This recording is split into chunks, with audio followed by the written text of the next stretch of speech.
به نام خدا و با عرض سلام خدمت عزیزان هنردوست و علاقمندان به فراگیری هنر ظریف و دقیق خوشنویسی. خدای رو شاکریم که این توفیق رو عطا کرد که چند جلسه در آموزش و تعلیم هنر شریف و اسلامی خوشنویسی در خدمت عزیزان باشیم. همونطور که در جلسات گذشته ملاحظه کردید، الفباء خط نستعلیق رو به صورت کامل و مفصل خدمت دوستان شرح دادیم. انشالله در ادامه در این جلسه اتصالات حروف دوتایی رو خدمت عزیزان عرض میکنیم.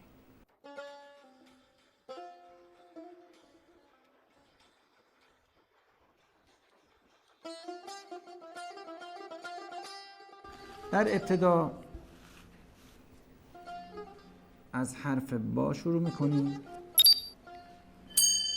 اتصال حرف با به الف به این صورت. عزیزان دقت کنند، داخل این حرف نیم نقطه قرار میگیره، دهان این حرف نیم نقطه باز میشه و موقعی که به سمت بالا حرکت میکنه قدری متمایل به سمت راسته. ارتفاع کل این حرف 3.5 الی 4 نقطه خواهد بود. از قسمت پایین هم اگر دوستان ملاحظه کنند 1 نقطه عرض داره و در این نقطه خط زمینی ما رو لمس میکنه. توجه کنند قسمت ابتدایی با زاویه موربه، یعنی زاویه‌ای که قلم رو کاغذ میاد همون زاویه ثابت قلم گذاریه. حرف بعدی اتصال حرف با به یک با دیگره. در این قسمت قلم نازک و با زاویه همون زاویه ثابت قلم گذاری، یعنی 60 و 30 قلم حرکت میکنه. به اندازه 1 عرض قلم کمی به سمت بالا و با دور سمت پایین میاد. ضخامت این قسمت هم عزیزان دقت کنن 1/2 عرض قلم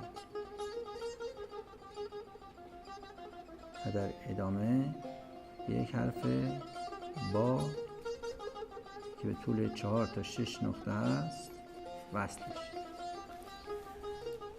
همین رو میتوانیم به حرف بای بلند وصل کنیم. این حرف اگر به حرف با بلند بخواد وصل بشه به همین شکل متا قدری عزیزان دقت کنن از بالاتر شروع میکنن.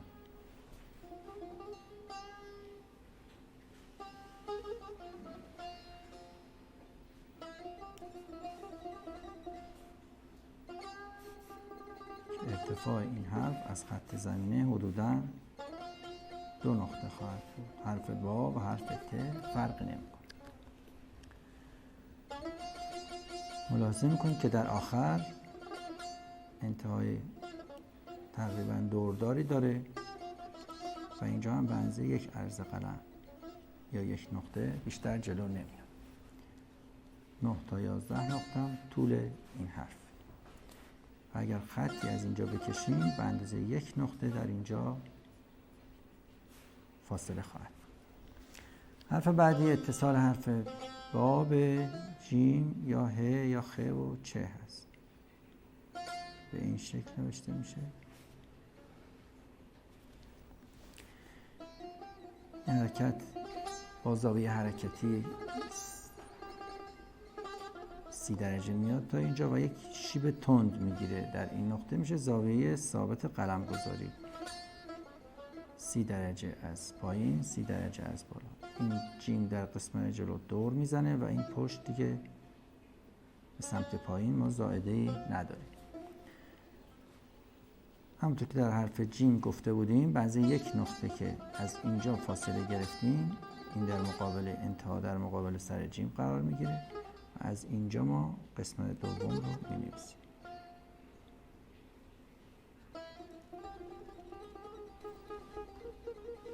و نقطه دقیقاً در وسط قرار میگیره به گونه‌ای که از هر طرف به اندازه 1 نقطه ما فضا داریم.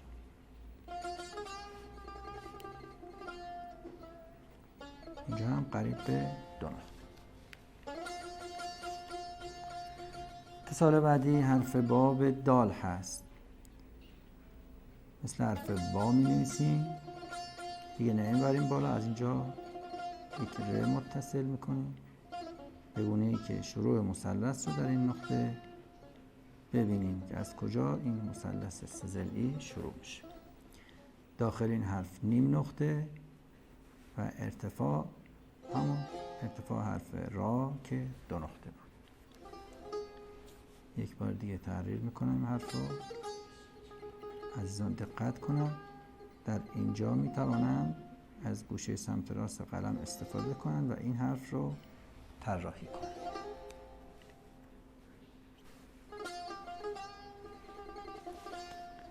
حرف بعدی اتصال حرف با به را هست. ما دقت بفرمایید، اول یک ر می نویسیم، محل اتصال حرف با به این صورت در اینجا قرار میگیره.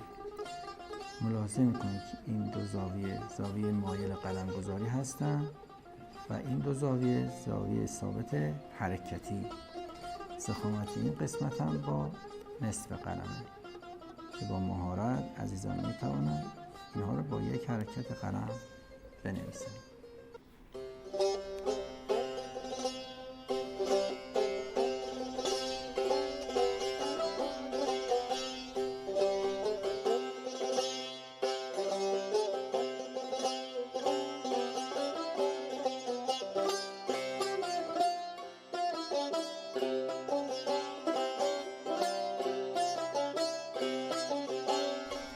حرف بعدی که عزیزان ملاحظه میکنند حرف سین هست. اتصال با به حرف سین و شین که به صورت دندانه دار و کشیده نوشته میشه. دندونه ها رو به ضخامت تقریبی نصف عرض قلم می نویسن که پله پله اینها به سمت پایین میاد.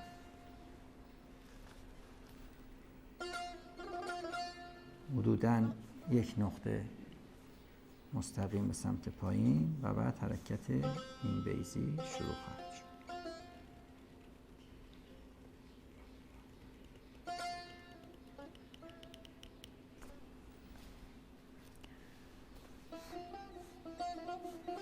خب حرف کشیده هم از آن دقت کنم.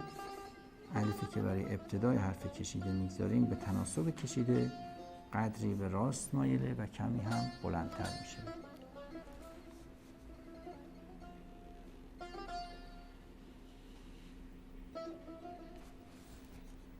در انتها با گوشه قلم به سمت پایین و بعد حرکت این بیضی که عرض کرده بودیم.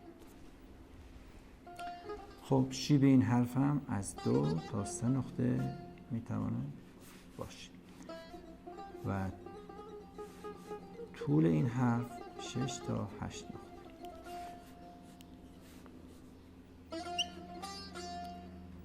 داخل دهان این حرف هم همونطور که می‌بینید 3 نقطه جا میشه.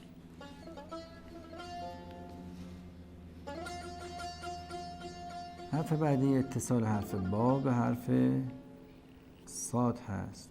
ابتدا یک الف یک نقطه‌ای و بعد با شیب حرکتی 30 درجه به نازکی بستری رو فراهم می‌کنیم که حرف صاد در روی این بستر قرار بگیره.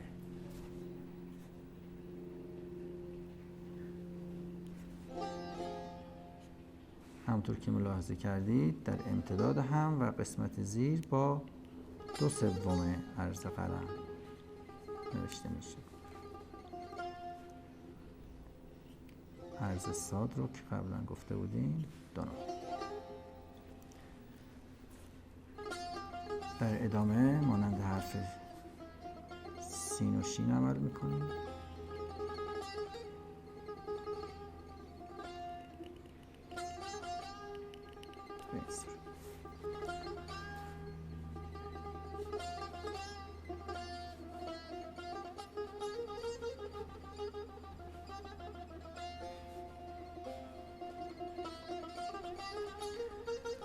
حرف تا هم دقیقاً در قسمت شروع و ادامه در اتصال مانند حرف صاد نوشته میشه، ولی در قسمت زیر همون حالت مثلث که شبیه حرف راه خنجری نوشته میشه رو می‌نویسیم. به یک الف که انتهای نازک شده الف با ابتدای حرف تا در این ناحیه مماس خواهند شد. دقت کنن عزیزان، دقیقاً در وسط این حرف قرار میگیره. حرف تا و زا نیست.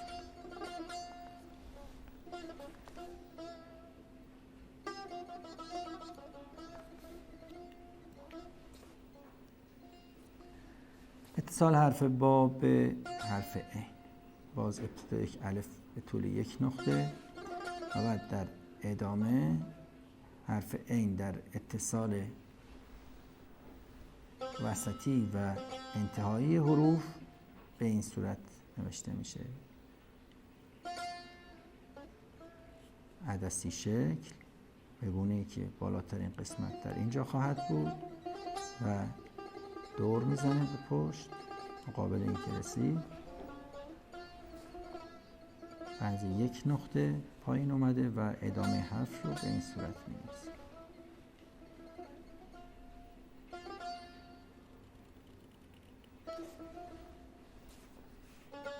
عزیزان دقت کنم، همون مجموعه 5 نقطه و اون بیضی زیبایی که شکل کامل شده این حرف خواهد بود. منزه نیم نقطه هم به سمت پشت میاد. برای اینکه حرف قدری فنی و نیاز به دقت داره، یک بار دیگه عرض میکنم اگر ما یک عدس رو فرض کنیم به این شکل در روی یک سطح صافی قرار گرفته باشه و این رو به 4 قسمت تقسیم کنیم، این قسمت زیرین رو ازش خارج کنیم، حرف ا درست میشه. حرف عین ورودی و خروجی مشترک داره، از همون جایی که وارد میشین از همونجا هم خارج میشین. عزیزان دقت کنن، شکل طراحیش به این صورته. ابتدا شکل سمت چپ رفته انحنایی و بعد یک حالت محدب به سمت بالا و به سمت پشت و بعد از اینجا برمیگردیم به سمت زیر که قسمت اول رو قطع میکنه و ازش عبور میکنه. یک بار دیگه حرف عین رو می نویسم. دقت کنید عزیزان، به این صورت هم می شود یک باره با مهارتی که دوستان به دست میارن این حرف رو بدون طراحی بنویسن. حرف بعدی اتصال حرف با به حرف ف یا فا هست. حرف فا در ابتدا مانند حرف واو یا قاف نوشته میشد، ولی در وسط و انتهای کلمه به این صورت چشمش رو باز میگیریم.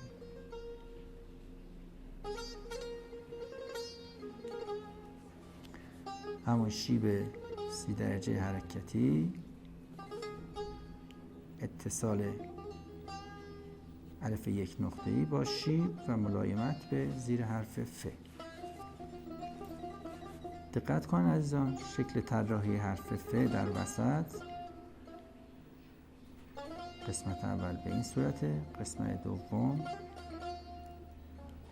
نیم بیضی که در بالا قرار میگیره و قوتش در این نقطه است ولی به این خط نمیرسه. قسمت سوم از این ناحیه قلم قرار میگیره و حرکت میکنه. عزیزان دقت کنن، این دو نقطه نازک شده در مقابل هم قرار بگیرن. این حرف رو میتوانیم به صورت کشیده هم بنویسیم. عزیزان دقت کنن، شکل کشیده رو مجددا تحریر میکنم.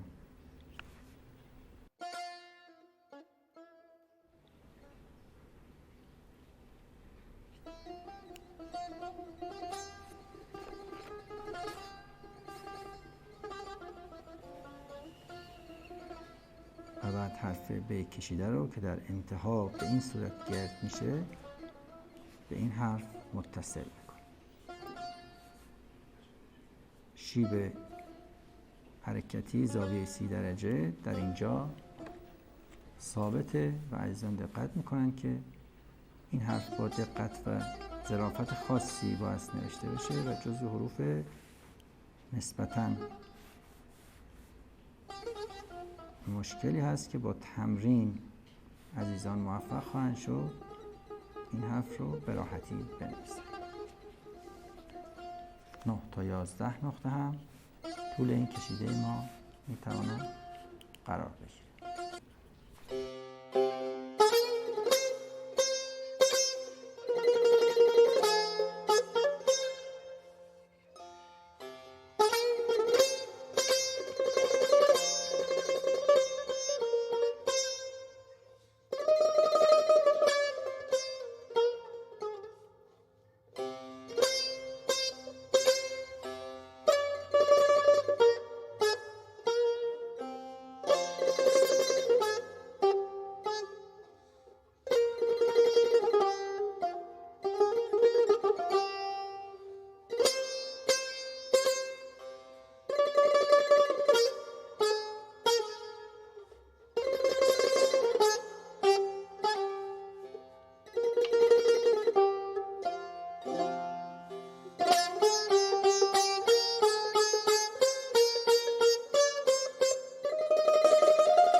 خب عزیزان، همینطور که ملاحظه فرمودید تعدادی از حروف دوتایی رو از حرف با خدمت شما تحریر کردیم و توضیح دادیم. انشاءالله بقیه این حروف رو ما در جلسه آینده به لطف و قوه الهی ادامش رو خواهیم عرض کرد خدمت عزیزان. تا جلسه آینده همه عزیزان رو به خدا میسپاریم. در پناه حضرت حق مؤید و موفق باشید.